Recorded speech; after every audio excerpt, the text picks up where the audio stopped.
وَعْلَمْ اور آپ جان لیجئے ان اللہ مع المتقین کہ بے شک اللہ رب العالمین متقین کے ساتھ ہیں۔ یاد رکھیں جس کے ساتھ اللہ رب العالمین کی معیت حاصل ہو گئی پوری دنیا اس کو زیر نہیں کر سکتی۔ آج کا مسلمان، آج کے حکمران وہ یورپ سے ڈرتے ہیں، امریکہ سے ڈرتے ہیں اور بڑے بڑے اداروں سے ڈرتے ہیں، حتیٰ آج کے مسلمان حکمران وہ انگریزوں کے غلام بن چکے ہیں۔ جب انسان کے دل سے اللہ کا تقوی، اللہ کا ڈر نکل جاتا ہے تو مخلوق کا ڈر اس کے دل پہ مسلط ہو جاتا ہے، اور جب انسان کے دل میں اللہ کا ڈر پیدا ہو جاتا ہے اللہ رب العالمین ساری مخلوق کا ڈر جو ہے اس کے سینے سے نکال دیتا ہے۔ صحابہ کرام رضوان اللہ علیہم اجمعین جب ان کے دلوں میں اللہ رب العالمین کا ڈر پیدا ہو گیا تھا، پوری مخلوقات کا ڈر ان کے دلوں سے نکل گیا تھا، حتیٰ کہ غزوہ احزاب کے موقع پر اس کے بعد جب مسلمان مومنین کو یہ بتایا گیا تھا، ایک طرف غزوہ احد ہے، غزوہ احد کے بعد نبی کریم صلی اللہ علیہ وسلم کے 70 صحابہ کرام زخمی ہیں، 70 شہادت سے سرفراز ہو چکے ہیں، زخموں سے چور چور صحابہ کرام، بہت بڑا نقصان ہوا ہے۔ کس وجہ سے؟ چند مسلمانوں سے ایک معصیت، ایک غلطی ہوئی ہے۔ آج تو لوگ سمجھتے ہیں شاید غلطی کا کوئی وبال نہیں، غلطی کرنے والے نبی کے صحابہ کرام ہوں، 40 افراد جن کو رسول اللہ صلی اللہ علیہ وسلم نے ارشاد فرمایا تھا کہ اس درے پر تم نے چوکی داری کرنی ہے، کافروں کا لشکر پیچھے سے حملہ آور نہ ہو سکے۔ اللہ کے نبی صلی اللہ علیہ وسلم نے بڑا تاکیدی حکم دیا تھا کہ دیکھو جنگ کا پانسا جو بھی ہو، آپ اگر دیکھیں کہ پرندے ہمارے جسموں کو نوچ رہے ہیں، آپ نے اس درے کو نہیں چھوڑنا۔ اللہ کے نبی صلی اللہ علیہ وسلم نے اتنا تاکیدی حکم دیا، 50 تیر اندازوں کا ایک دستہ جو ہے وہ درے پہ بٹھا دیا تھا۔ عبداللہ بن جبیر رضی اللہ تعالیٰ عنہ کو ان کا امیر مقرر کر دیا تھا۔ جب فتح ہو گئی، مسلمانوں نے مال غنیمت اکٹھا کرنا شروع کر دیا تو وہ صحابہ کہنے لگے الغنیمہ الغنیمہ، آج فتح ہو چکی ہے، اب فتح ہو گئی ہے، اب ادھر ٹھہرنے کی ضرورت نہیں ہے، مال غنیمت کو اکٹھا کیا جائے۔ امیر محترم روکتے ہیں، صحابہ کرام تعویل کرتے ہیں کہ نبی صلی اللہ علیہ وسلم کی تاکید کا مطلب یہ نہیں تھا کہ کسی وقت بھی درہ نہیں چھوڑنا، بس یہی مقصد تھا جو پورا ہو چکا ہے، درہ چھوڑ کر آئے۔ اللہ رب العالمین کی طرف سے آزمائش آتی ہے، نبی صلی اللہ علیہ وسلم کا دانت مبارک شہید ہوتا ہے، آپ کا ماتھا مبارک زخمی ہوتا ہے، آپ صلی اللہ علیہ وسلم کے گھٹنے پہ زخم آتا ہے، کندھے پہ زخم آتا ہے، رخساروں پہ زخم آتا ہے۔ 70 صحابہ کرام کی شہادتوں کا نتیجہ نکلتا ہے، 70 صحابہ کرام زخموں سے چور چور ہوتے ہیں۔ 40 افراد 700 میں سے 40 افراد سے معصیت ہوئی ہے، وہ بھی عزم بالجزم مصمم ارادے کے ساتھ نہیں، تعویل کی بنیاد پر ہے۔ 700 صحابہ میں 40 صحابہ کرام کی اگر ریشو نکالی جائے تو یہ چند فیصد جو ہیں، چند فیصد، تقریباً کوئی 5% افراد بنتے ہیں۔ 5% افراد نے جب ایک معصیت کی ہے وہ بھی جان بوجھ کر نہیں، تعویل کی بنیاد پر، کتنا بڑا نقصان ہوا ہے غزوہ احد میں۔ لیکن اب جب اللہ کی مدد آئی ہے صحابہ کرام کو، غزوہ احد کے اندر اونگ آ رہی ہے۔ حضرت ابو طلحہ رضی اللہ تعالیٰ عنہ فرماتے ہیں تلوار میرے ہاتھ سے بار بار گرتی ہے، میں اسے اٹھاتا ہوں۔ اسی غزوہ احد کے بعد آپ صلی اللہ علیہ وسلم کے صحابہ کو یہ پیغام ملتا ہے کہ کافر تمہارے لیے لشکروں کو جمع کر کے آ رہے ہیں، حملہ کر رہے ہیں۔ جب یہ بات پہنچی صحابہ کرام نے اس موقع پر بھی کہا تھا حسبنا اللہ، اللہ ہمیں کافی ہے۔ وہ کافروں سے ڈرے نہیں، زخموں سے چور ہونے کے باوجود، شہادتوں سے معمور ہونے کے باوجود وہ ڈرے نہیں، جھکے نہیں، بکے نہیں ہیں، بلکہ وہ ڈٹ گئے۔ بلکہ اللہ کے نبی صلی اللہ علیہ وسلم نے فرمایا کون ہے جو میرا ساتھ دے گا؟ حمراء الاسد کا غزوہ ہوا، نبی صلی اللہ علیہ وسلم حمراء الاسد جگہ تک تشریف لے گئے، کافر ڈر کر واپس مکہ چلے گئے۔ اللہ رب العالمین نے مومنوں کا کافروں پر رعب بٹھا دیا۔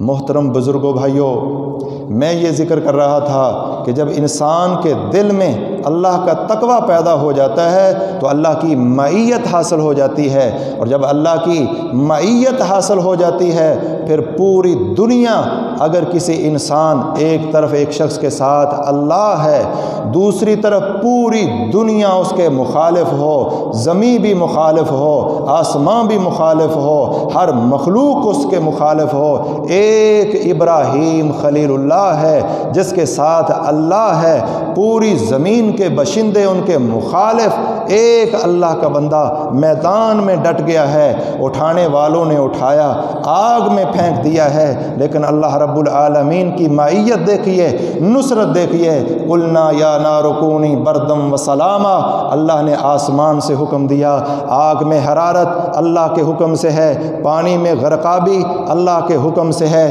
یہ آسمان اللہ کا لشکر ہے، زمین اللہ کے لشکر ہیں، یہ فضاؤں میں اڑنے والے پرندے اللہ کے لشکر ہیں، اگر اللہ چاہے ان پرندوں کے ذریعے ابرا کے لشکر کو تباہ و برباد کر دے، اگر اللہ رب العالمین چاہے سمندر کو حکم دے کر فرعون اور اس کی فوجوں کو غرقاب کر دے، اگر اللہ رب العالمین حکم دے لوط کی قوم کو زمین کے اندر تہس نہس آسمان سے پتھروں کی بارش برسا دے، کائنات کی ایک ایک چیز یہ اللہ کا لشکر ہے، اللہ جس لشکر کے ذریعے چاہے وہ مدد لیتا ہے، اپنے مخالفوں کو زیر کرتا ہے، اپنے بندوں کو غالب کر دیتا ہے۔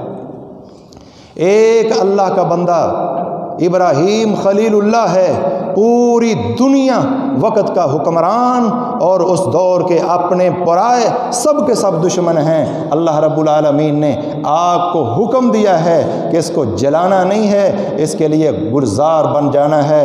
آج بھی ہو ابراہیم جیسا ایمان پیدا تو آگ کر سکتی ہے انداز گلستان پیدا، آج بھی اگر وہ ایمان وہ تقوی ہو تو اللہ کی معیت آج بھی شامل حال ہو سکتی ہے۔ عزیز طلبہ ذرا غور فرمائیے، حضرت ابراہیم خلیل اللہ جب صحیح سلامت آگ سے باہر نکلے ہیں، زندگی کی پرکیف بہار وہ ان کے لیے آگ میں اللہ نے بنا دی ہے، باہر نکلے، ایک بندہ ان پر مسلمان ہوا، کلمہ پڑھ کر ایمان لایا، وہ لوط علیہ السلام ہیں جنہیں اللہ رب العالمین نے بعد میں نبوت سے سرفراز فرمایا ہے۔ میں ذکر یہ کر رہا تھا وَعْلَمْ أَنَّ اللَّهَ مَعَ الْمُتَّقِينَ، جان لیجئے اللہ تقوی والوں کے ساتھ ہے۔ جب اللہ کی معیت حاصل ہو جائے پھر دنیا کی کوئی طاقت اس کو زیر نہیں کر سکتی ہے۔ کاش یہ بات ہمارے حکمرانوں کو بھی سمجھ آ جائے، ہماری عوام کو بھی سمجھ آ جائے، ہمارے علماء کو بھی سمجھ آ جائے، ہمارے طلباء کو بھی سمجھ آ جائے، ہمارے کاروباری حضرات کو بھی سمجھ آ جائے، ہمارے بیوروکریٹ کو بھی سمجھ آ جائے کہ اللہ کی معیت جب کسی کے ساتھ ہو پوری دنیا اس کا نقصان کرنا چاہے اس کا نقصان نہیں کر سکتے۔ تقوی کے فائدوں میں سے پہلا فائدہ میں نے آپ کے سامنے ذکر کیا، وہ اللہ کی ہدایت ہے، ھدی للمتقین۔ دوسرا فائدہ اللہ کی محبت ہے، جب اللہ کسی سے محبت کرتا ہے وہ جبریل کو حکم دیتا ہے، جبریل اور فرشتے محبت کرتے ہیں، زمین والے محبت کرتے ہیں۔ اور پھر تیسرا فائدہ اللہ کی معیت ہے، اللہ جس کے ساتھ ہو جائے پوری دنیا اس کا ایک بال بیکا نہیں کر سکتی ہے۔ اگلا فائدہ اللہ رب العالمین نماز، روزہ، زکوٰۃ، حج، ورد اور وظیفہ، دیگر اعمال، وہ خواہ مالی عبادت ہو، بدنی عبادت ہو، قولی عبادت ہو، تین طرح کی عبادتوں میں سے کوئی بھی عبادت ہو، انما یتقبل اللہ من المتقین، سوائے اس کے نہیں، صرف اور صرف یہی بات ہے کہ اللہ پرہیزگاروں سے اس کی نیکی کو قبول کرتا ہے۔ اگر دل میں تقوی نہ ہو تو نیکی کے اعمال، نیک اعمال جو ہیں وہ غارت ہو جاتے ہیں۔ وہ کس طرح کہ اگر وہ کافر یا مشرک یا منافق ہے تو اس کے اندر حبت اسقاط ہے، اور اگر وہ فاسق و فاجر ہے تو حبت موازنہ ہے۔ حبت اسقاط اور حبت موازنہ یہ دو لفظ سن لیں، یاد کر لیں اور اچھی طرح سمجھ لیں۔ ایک حبت اسقاط ہے اور دوسرا حبت موازنہ۔ حبت اسقاط کا مطلب کہ کافر، مشرک اور منافق کوئی بھی نیکی کرے گا وہ اللہ کے ہاں قابل قبول ہی نہیں ہے، مردود، اس کا کوئی اجر و ثواب نہیں ہے۔ کیوں؟ کفر اور شرک اور نفاق نیکی کی قبولیت سے مانع ہیں، اور کفر اور شرک اور نفاق یہ تقویٰ کے خلاف ہیں۔ جس کے اندر کفر یا شرک اور نفاق ہے اس کے دل کے اندر آخری تقوی کا جو مرتبہ تھا، مقام الاسلام، وہ بھی نکل چکا ہے۔ اگر وہ کافر، منافق، مشرک ہے تو اس کے سارے اعمال غارت ہیں، اس کا کوئی عمل جو ہے وہ اللہ رب العالمین کے ہاں قابل قبول نہیں، ضائع ہے، حبت اسقاط ہے۔ اور دوسرا ہے حبت موازنہ۔ حبت موازنہ کا مطلب کہ اگر مومن مسلمان ہے، فاسق و فاجر ہے، دل کے اندر تقویٰ کم ہے، صرف آخری درجہ ہے، مقام الاسلام ہے، تو یہ شخص ایک طرف سے نیکی کر رہا ہے، دوسری طرف برائی کر رہا ہے، ادھر نیکی لکھی جا رہی ہے، دوسری طرف برائی لکھی جا رہی ہے، دونوں کو ترازو میں تولا جائے گا۔ جب نیکی اور برائی برابر ہو گئے یا برائی بڑھ گئی تو یہ اپنی نیکی سے فائدہ نہیں اٹھا سکے گا۔ اس کی نیکی ہوئی ہے اور اس کا اجر بھی ہوا ہے، لیکن دیگر گناہوں کی وجہ سے وہ نیکی برائی کے برابر ہو کر یا کم ہو کر اسے فائدہ نہیں دے گی۔ اسے حبت موازنہ کہتے ہیں۔ انما یتقبل اللہ من المتقین، سوائے اس کے نہیں، اللہ رب العالمین صرف اور صرف متقین سے عبادت کو قبول کرتا ہے۔ اور تقوی کے 5 مراتب میں نے آپ کے سامنے ذکر کیے تھے۔ اگر وہ مشرک، کافر، منافق ہے تو حبت اسقاط، اعمال ضائع ہیں، اور اگر وہ فاسق و فاجر ہے، تقوی سے کورا ہے، تو حبت موازنہ ہے، پھر بھی نیک اعمال اسے فائدہ نہیں دیں گے۔ ہاں، ایک عمل عقیدہ توحید ایسا ہوگا کہ باقی اعمال وہ اس کے ساتھ، گناہوں کے ساتھ ملٹی پلائی ہو کر شرک اور کفر اور نفاق ایسے گناہ ہیں جو سمجھ لیں کہ زیرو کے ساتھ ملٹی پلائی کرنا ہے۔ اگر کوئی شخص کفر اکبر کرتا ہے یا شرک اکبر کرتا ہے یا نفاق اکبر کرتا ہے تو اس کے اعمال زیرو کے ساتھ ضرب ہو جاتے ہیں۔ زیرو کے ساتھ آپ 1000 کو ضرب دیں، نتیجہ 0 ہے۔ 0 کے ساتھ کروڑ کو ضرب دیں، نتیجہ 0 ہے۔ 0 کے ساتھ خرب کو ضرب دیں، نتیجہ 0 ہے۔ ایک طرف شرک ہے، دوسری طرف نماز ہے۔ نماز شرک کے ساتھ ضرب کھا کے 0 ہے، روزہ شرک کے ساتھ ضرب کھا کے 0 ہے، حج شرک کے ساتھ ضرب کھا کے 0 ہے، قیام، رکوع، سجدہ، دست بستہ قیام جو ہے 0 کے ساتھ ضرب کھا کے 0 ہے۔ جیسے 0 کے ساتھ کسی بھی عدد کو ضرب دیا جائے تو نتیجہ 0 ہے، ایسے شرک اور کفر اور نفاق کی موجودگی میں ہر عمل ان کے ساتھ ضرب کھا کے نتیجہ 0۔ اس لیے شرک اور کفر اور نفاق ان سے بچنا یہ بہت ضروری اور یہ بہت بڑا واجب، وگرنہ انسان کے سارے اعمال 0 سے ضرب کھا کے تباہ و برباد اور حبت اسقاط ہو جائے گا۔ اور اگر کفر، شرک، نفاق نہیں لیکن دل میں تقویٰ نہیں ہے، برائی کا خوگر ہے، برائی سے محبت کرتا ہے، دن رات برائی کی لت پڑی ہوئی ہے، تو پھر نتیجہ کیا ہے کہ جناب یہ دونوں برائی اور نیکی برابر ہو گئے تو پھر مقام اعراف، اور اگر برائی بڑھ گئی ہے اور نیکی کم ہو گئی ہے تو جہنم ہے، پھر جہنم کی آگ ہے، اور اس سے قبل میدان معاشر ہے، میدان معاشر سے قبل برزخ ہے، برزخی اوقات ہیں، یہ قبر ہے، قبر کا عذاب ہے، یہ لمبا چوڑا سلسلہ ہے۔ اس لیے اللہ رب العالمین انما یتقبل اللہ من المتقین، اللہ رب العالمین صرف اور صرف اپنے متقی بندوں سے نیک اعمال کو قبول کرتا ہے۔ قربانی کرنے والا آدم کا ایک بیٹا جس کو لوگ حابیل کہتے ہیں وہ بھی ہے، اور قربانی کرنے والا قابیل بھی ہے۔ حابیل اور قابیل یہ تفسیری نام ہیں، واللہ عالم بالصواب۔ ہم نہ اس کی تصدیق کرتے ہیں نہ تکذیب کرتے ہیں۔ ایک کی قربانی اللہ نے قبول کی ہے، دوسرے کی قبول نہیں کی، نتیجہ یہ نکالا انما یتقبل اللہ من المتقین، اللہ رب العالمین صرف اور صرف متقین کی نیکیوں کو قبول فرماتے ہیں۔ اس لیے اگر ہم چاہتے ہیں کہ ہماری نیکیاں محفوظ ہو جائیں تو دلوں کے اندر تقویٰ پیدا کر لیں۔ دلوں کے اندر تقوی پیدا کر لیں۔ وَمَن يَتَّقِ اللَّهَ يَجْعَل لَّهُ مَخْرَجًا، اللہ رب العالمین فرماتے ہیں جو شخص اللہ سے ڈر گیا اللہ اس کے لیے تنگی سے نکلنے کے راستے بنا دے گا۔ کون سی تنگی؟ من ضیق الدنیا والآخرہ، وہ تنگی دنیا کی ہو، وہ تنگی آخرت کی ہو۔ دنیا کی تمام تنگیوں سے نکلنے کا راستہ اللہ اس کو دے دے گا۔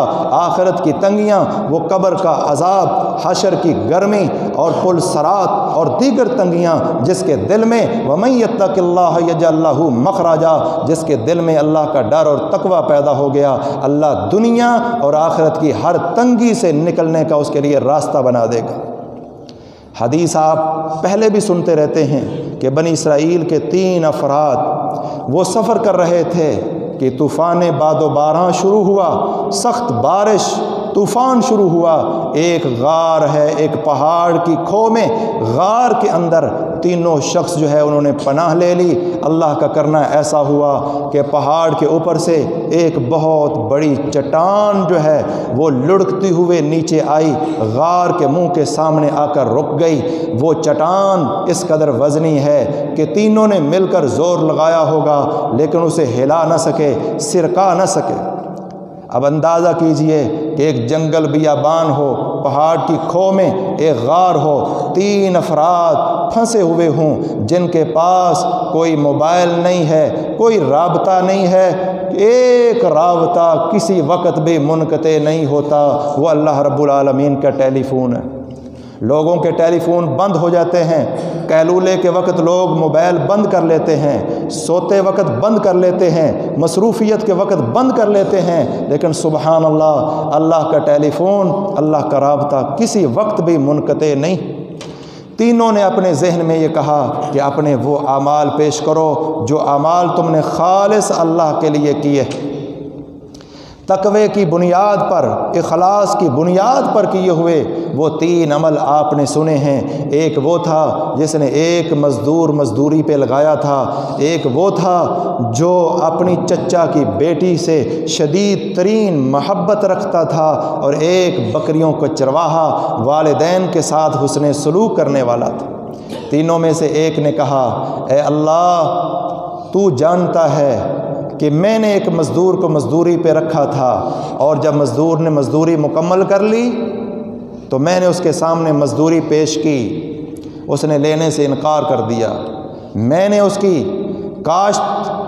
فصل کاشت کی، اللہ نے برکت ڈالی، اس سے بکریاں اور گائیاں اور اونٹ خرید لیے۔ سب روایات کو جمع کرنے سے بکریاں بھی اور گائے بھی اور اونٹ بھی اور چرواہا، ایک سے زائد چرواہے بھی خرید کر لگا دیے۔ اس کا مال اللہ کے فضل سے بڑھتا چلا گیا۔ ایک وقت کے بعد وہ آیا، کہنے لگا اللہ سے ڈر اور میری مزدوری مجھے دے دے۔ کسی غریب مزدور کی مزدوری نہیں رکھنی چاہیے۔ آپ خواہ عالم ہیں یا طالب علم ہیں، مزدور کو اس کی مزدوری پوری دیں، اور اگر زیادہ دے سکتے ہیں آپ میں استطاعت ہے تو زیادہ دیں، کیونکہ وہ مزدور ہے۔ لیبر ونگ، یہ مزدوروں کا شعبہ، اگر یہ نہ ہو تو پوری دنیا مشقت کے اندر پڑ جائے۔ یہ چھوٹے چھوٹے مشکل ترین کام اگر چودھریوں کو کرنے پڑیں، سرداروں کو کرنے پڑیں، علماء اور مشائخ کو کرنے پڑیں، تو ان کا مطالعہ ڈسٹرب ہو، ان کا کاروبار ڈسٹرب ہو، ان کی حکومت ڈسٹرب ہو، لیکن یہ لیبر ونگ، یہ اللہ رب العالمین کا بنایا ہوا نظام۔ کوئی بادشاہ ہے، کوئی گدا ہے، کوئی لیبر ونگ میں ہے اور کوئی وقت کا وزیر اعظم ہے۔ اللہ نے ایک ایسا پروسیس چلایا ہے تاکہ لوگ ایک دوسرے کے ساتھ تعاون کرتے رہیں اور یہ سلسلہ اس طرح بڑھتا رہے۔ اس لیے مزدوروں کا احترام کریں، اور خواہ آپ عالم دین ہیں، طالب علم ہیں، مزدور کو مزدوری پوری دیں، اگر زیادہ دے سکتے ہیں تو زیادہ دینے کی کوشش کریں۔ اس نے کہا اللہ میں نے اس کو کہا تھا کہ یہ بکریاں، یہ جانور، یہ اونٹ اور بکریاں اور گائے اور یہ چرواہے سب تیرے ہیں۔ اس نے کہا مجھ سے مذاق نہ کر۔ میں نے کہا مذاق نہیں کر رہا، یہ سب کچھ تیرا ہے۔ یا اللہ وہ سب کچھ ہانک کر لے گیا۔ اگر تو جانتا ہے کہ میں نے یہ تیرے لیے کیا ہے تو آج ہمیں اس مصیبت سے نجات دے دے۔ اللہ رب العالمین نے اس چٹان کو کچھ سرکایا، باہر سے روشنی آئی۔ دوسرے نے کہا اے اللہ تجھے پتہ ہے کہ میں اپنے چچا کی بیٹی پر میں فریفتہ تھا، شدید ترین محبت تھی، میں اسے برائی پر اکساتا رہا، وہ باز آتی رہی، ایک وقت وہ بھی آیا۔ سب روایات کو جمع کرنے سے، صحیح بخاری کی یہ روایت ہے، تمام طرق اکٹھے کرنے سے اس عورت پر قحط پڑ گیا، اور وہ بچہ دار بال بچوں والی تھی، قحط پڑ گیا۔ یہ فقر اور فاقہ اور غربت یہ بھی انسان کو برائی پہ بعض اوقات مجبور کر دیتا ہے، لیکن تقویٰ ہو تو تقوی کے ذریعے اللہ رب العالمین انسان کو برائی سے بچا لیتا ہے۔ اس نے قحط سالی میں آ کر کہا مجھے 100 دینار دو، تب برائی کے لیے تیار ہوں۔ کہتا ہے میں نے 100 دینار دیا، بلکہ بخاری میں 120 دیناروں کا ذکر بھی ہے۔ یہ 120 دینار 42 تولے سونا بنتا ہے۔ میں نے اس کو دیا، جب برائی کرنے لگا، عین کمرہ بند کر کے آخری لمحات پر وہ عورت کانپنے لگی۔ اس نے کہا اتق اللہ ولا تفتح الخاتم، اللہ سے ڈر، مہر کو مت کھول۔ مطلب آج تک میں نے زنا نہیں کیا، آج مجبور ہو کر یہ میں نے عمل کیا ہے، مجبور ہو کر آمادہ ہوئی ہوں، میں ڈر گیا، میں کھڑا ہو گیا۔ اس کو وہ دینار بھی دے دیے اور برائی کا ارادہ بھی ترک کر دیا۔ اے اللہ، اگر یہ کام تجھے پسند ہے اور تو جانتا ہے میں نے تیرے لیے کیا ہے تو مجھے آج نجات دے دے۔ اللہ نے غار سے پتھر کو اور سرکا دیا۔ تیسرا بندہ وہ بولا کہ اے اللہ، تو جانتا ہے میرے ماں باپ بوڑھے تھے، میں بکریاں چرایا کرتا تھا، جب واپس آتا تو سب سے پہلے ماں باپ کو دودھ پلاتا تھا، پھر خود اور بیوی بچوں کو پلاتا تھا۔ ایک دن جانور چراتے چراتے دور نکل گیا، جب واپس آیا ماں باپ سو چکے ہیں، میں دودھ کا برتن لے کر ان کے سرہانے کھڑا ہو گیا، ماں باپ کا انتظار کرنے لگا۔ بچے میرے قدموں کے پاس چیختے چیختے سو گئے، اور حتیٰ کہ ماں باپ ساری رات سوئے رہے، میں ساری رات دودھ کا پیالہ لے کر ان کے سرہانے کھڑا رہا کہ کہیں مطلب کیا ہے کہ رات کسی لمحے بوڑھے والدین کھڑے ہوں اور وہ بیدار ہوں، بھوکے اور پیاسے ہیں، پیاس انہیں سستائے، پیاس انہیں تڑپائے، تو اس وقت میں موجود ہوں، بیدار ہوں، میں ساری رات اس طرح کھڑا رہا۔ اے اللہ، اگر یہ کام تجھے پسند ہے، تو جانتا ہے کہ میں نے تیرے لیے کیا ہے۔ تینوں نے اپنے اپنے یہ عمل پیش کیے۔ اللہ رب العالمین نے غار کے منہ سے اس چٹان کو ہٹا دیا، تینوں کے لیے اس مشکل سے نکلنے کا راستہ بنا دیا۔ وَمَن يَتَّقِ اللَّهَ يَجْعَل لَّهُ مَخْرَجًا، یہ تو دنیا کی ایک مثال ہے، وگرنہ مفسرین کہتے ہیں کہ اس کا معنی وَمَن يَتَّقِ اللَّهَ يَجْعَل لَّهُ مَخْرَجًا، جو اللہ سے ڈرتا ہے، تقوی اختیار کرتا ہے، اللہ دنیا اور آخرت کی ہر مشکل اور ہر تنگی سے اس کے لیے نکلنے کا راستہ بنا دیتا ہے۔ وما توفیقی الا باللہ، سبحان ربک رب العزت عما یصفون، وسلام علی المرسلین، والحمد للہ رب العالمین۔